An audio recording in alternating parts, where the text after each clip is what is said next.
You needed to, you said. My wife took some of the most amazing risks. I know that. So she did. I know that. She knows I know that. Well, I do. in the 40s, it was a very lonely existence at times, because you see the war was on. And during the war years, the police had unlimited authority, as you know, and it was difficult to find houses for people, because most houses which we knew about, their husband or their son or their brother was interned, so the house was obviously a dead ringer. No one. So we hung out in various places.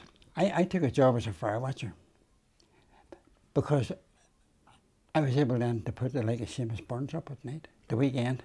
The Rocky Burns, the famous Seamus Burns. But I never called him Rocky. Rocky was too much like a Yankee gangster.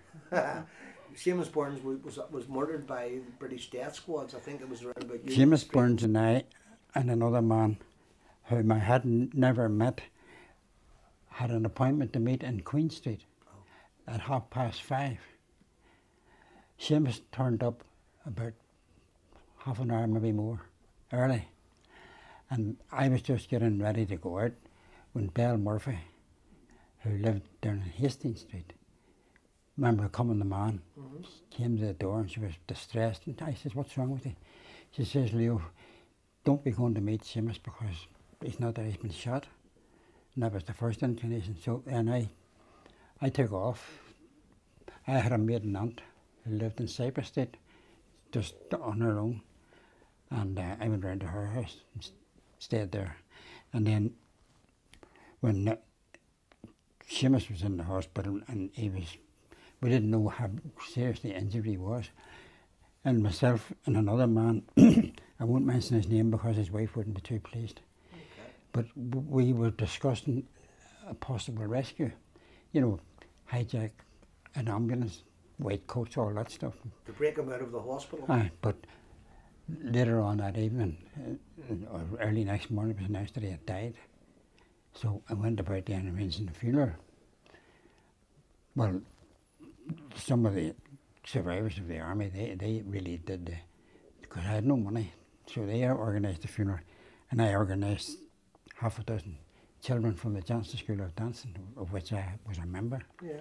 And they formed a wee guard of honour. We weren't an army or an organisation, we were a family.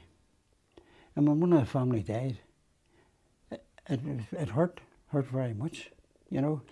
And we would call in the cemetery, not necessarily on the day they were shot or the day they died, say a quiet prayer and out you went, as any family would do. You know, when they're passing the graveyard, I must call in and see my father. Yeah, these years. You know, here we are on the verge of organising yet another Easter commemoration. You've seen so many, you've taken part, you've organised so many. Have things changed that much? The only one I missed, the first one I took part in was from Padraic Street. There was 30 of us. Can you remember what year that was? 1938. And then we had the one in 1939. And it also took place in Padraic Street. And after that, all marches were banned. They had to ban the orange marches, naturally. You know. Yeah.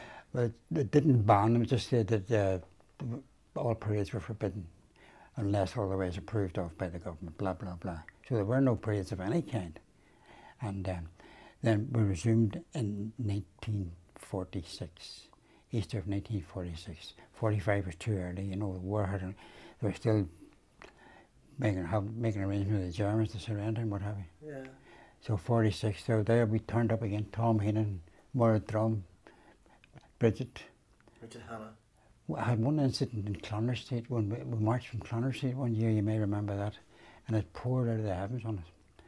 And all the common demand for some reason or other had been given wreaths to carry. And Maureen Drum came over and handed me one from the Army Council. I says, who am I to give this to? She says, it's already been given. You marched in front. I said, but look at all those women. She says, oh, aren't you lucky? And there I paraded up the Falls Road with about 30 women behind me. And everybody, yoo-hoo. And then I had to go and lay the Army's wreath down and give the salute on it, you know.